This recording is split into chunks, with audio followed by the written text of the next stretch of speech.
This year's video is really hard for me to write. But first, for those new to my channel, hi and welcome. My name is Picture Me Bliss, and I've been doing YouTube for 4 years. Every year on my channel's anniversary, I like to release a video recapping the year. I've described it in the past as a journal of sorts, mostly for myself, but it also serves to show where I started and where I've ended up for those who might be interested. I'll address the first elephant in the room. This year's video introduces the first use of my new mic arm and my microphone being adjusted properly. No more background noise, no more balancing my audio manually, and no other chance to show it off because I have gigabytes upon gigabytes of old footage that will serve as the content I put out for the foreseeable future. I wish I would have made my life easier sooner and had more foresight to not pre-record so far ahead of my editing pace. The second thing I want to address are the stats I go over each year. As of August 1st, 2025, when I am writing and editing this video, that's right, I got started a whole week early this year. The channel has gained 1,414 subscribers and 130,108 views. Every year before this, I have essentially doubled my channel's growth, both in subscribers and views. And this is what I had anticipated for my 4th year of YouTube as well. But compared to last year's stats, I had just about the same growth pattern in subscribers and really missed the mark on views. If I were to look at other stats like watch hours and stuff, I'm sure I'd see a different story, but these are the stats I share every year because they are visible on my channel page and are the easiest to compare and track. I'm not upset to see that my stats haven't exploded like in previous years. I honestly could care less about the numbers. This is what you see on the surface, but what these numbers fail to reflect is the actual feel of my channel and the community. I've learned so much about video editing this year, had the most consistent viewership with almost all my videos hitting at least 200 views within days of release, and steadily climbing after that. My best performing video is still performing and has now become my most viewed video as well, which is incredible. Things have been consistent.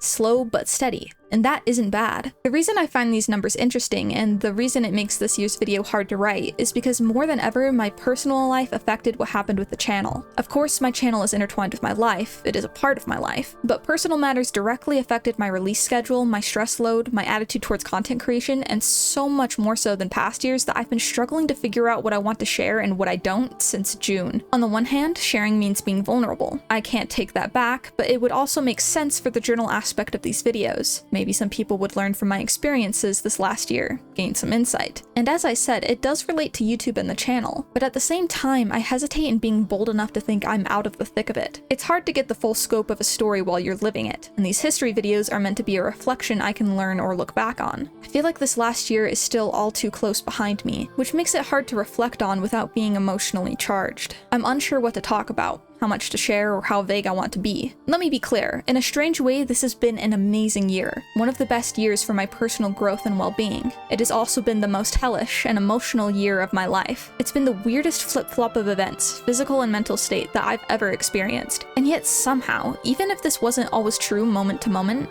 I felt so much hope. Or maybe not hope, determination. I didn't hope things would get better and turn out right.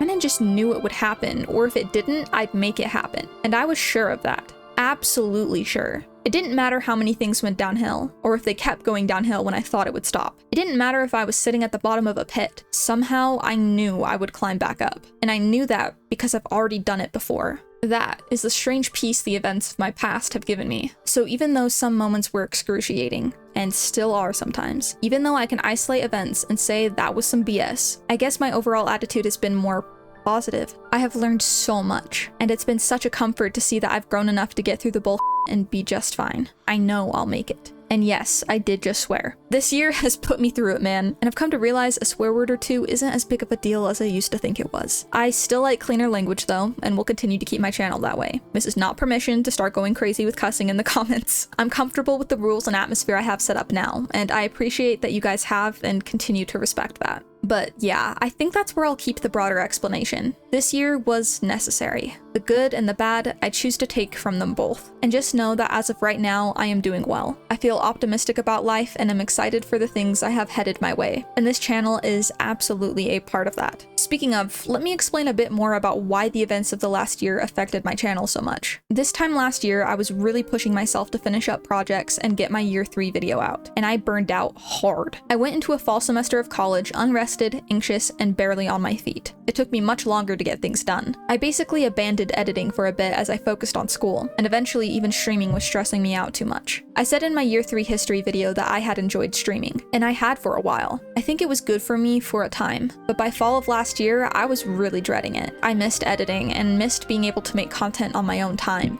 I originally set up my channel to help me be guilt-free. No release schedule, I stopped making content promises after year 2. My goal was to create a space I could be freely creative and make the visions I had in my head, unrestrained by time constraints of my own creation. Had to remind myself of this a lot this year. Streaming started taking away from that. I told myself, it doesn't matter if I'm in the mood to stream or not, I promise to stream on X, Y, and Z days to fulfill the channel membership perks. When I stopped streaming, I learned it's okay to step back. I didn't need to feel like my membership perks were a permanent addition. I can change and experiment with things, and that's okay. Find what works. In that vein, I decided to simplify my editing process for my Octopath II series. When it started taking me a lot longer to get videos out, even after being able to pick up the pace in the new year, I decided to forego the recap intro, equipped myself with some keybinds to make editing faster, and have tried to let go of being nitpicky. Before this point, I usually proof-watched all my episodes. Now I pay extra attention while editing so I can catch mistakes then. For big projects, I review everything over and over again. But for a Let's Play, that's a lot of footage to be watching multiple times if I haven't even changed that much. Basically, I proof watch on a need basis now rather than as a constant rule. I needed to let go of some perfectionism. I've also done a bunch of research into thumbnail design. Even though I haven't applied any of it yet, I feel confident about making thumbnails in the future. I feel like I understand viewer retention better and what to cut and keep. I've created standardization for some of my editing to make it go faster. For instance, for NPC Inquires and Octopath, I have a set zoom in amount now. I freehanded that before, which wasted so much time. So as I said, I've learned and done a lot this year. It's all just kind of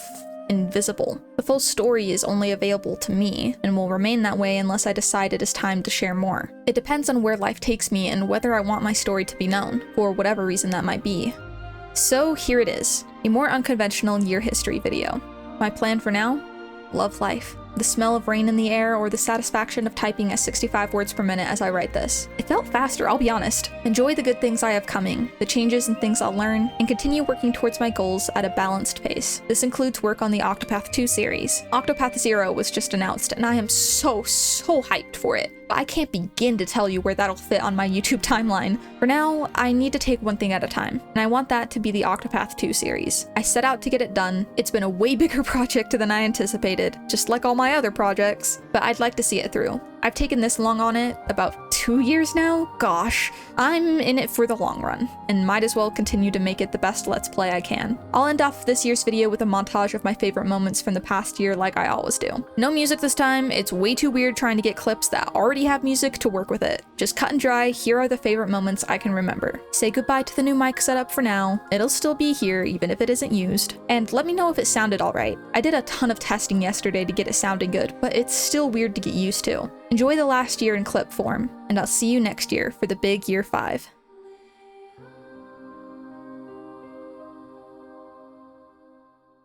Just keep in mind the one thing you can't drop is your coins, and the lava is a gold gobbling monster. It's the little ants.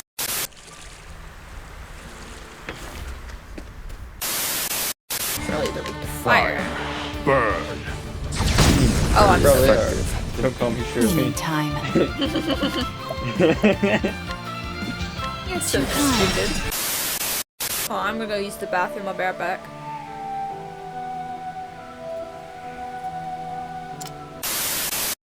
Lily is so strong. Oh, Maria. Okay, I'm full out crying now. The story's so touching. Correct. That is it in the proverbial nutshell. Proverbial nutshell. I've never heard of that kind of nut, but okay. I am a merchant like you, fella. Wonder if they're like pistachios. Proverb nuts. Wonder what they taste like. Probably light. Yeehaw! Alright. Ooh. My turn. Repent! Repent. Lo, frigid winds! 2 people? Where was I? Well, it's not the people that matter.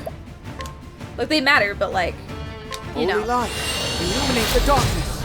I can work with Hikari and Temenos. Now a few minutes later. Don't take them, okay. Now it begins.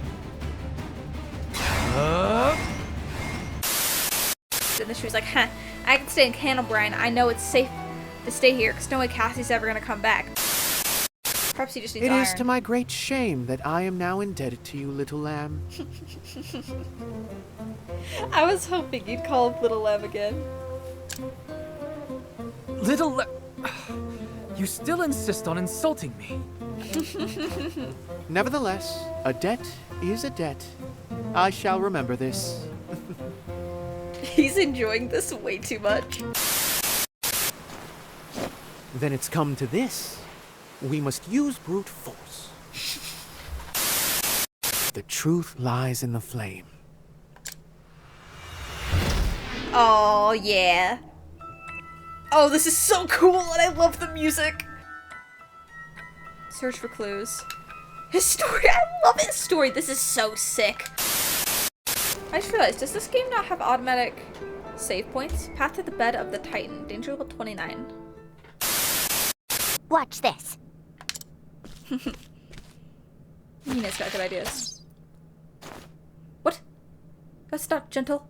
The arrow's still falling. Must be a long way down. Whoa, how deep is that? Oh my gosh.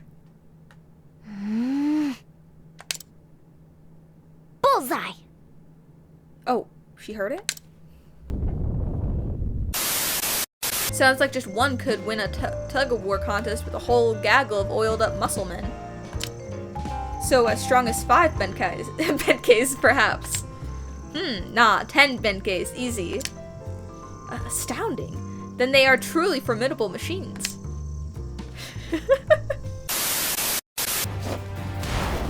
Whoa. What?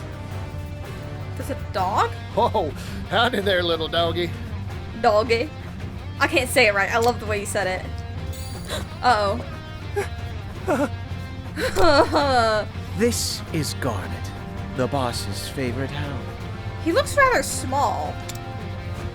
Garnet here has chased off everyone who interferes with our bottom line. How do you make him appear with smoke? That's weird. Are they dealing with black magic? Wow, sounds like a faithful and true companion. Particio? We should run now.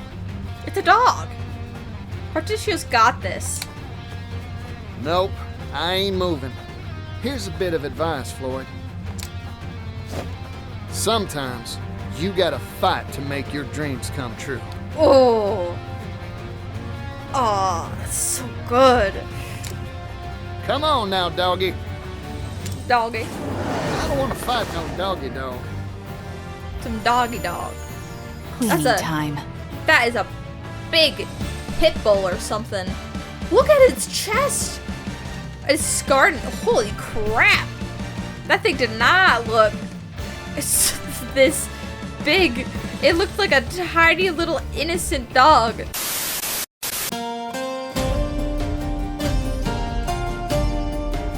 Whether in the background or foreground, whether subtle or grandiose, music changes the lens through which we view a piece of art. So if I'm right, basically, Sebastian led a bad life, so did Marietta, but they fell in love, at least that's what I thought. Or is he holding What's something? the meaning of this, Kazan? Speak, or I'll slice that cup from your grasp. Oh, it's a cup, okay. And you shall have what you paid for. Why do I feel like we're getting scammed? 2 seconds later. We're literally getting scammed. I've come into a spot of trouble, you see. Scammer. What is it saying?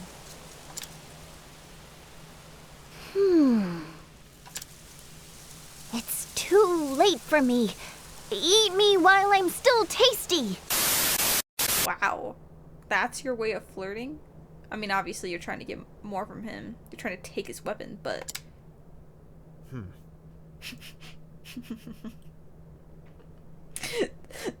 Just that simple... I don't know why that was so funny to me.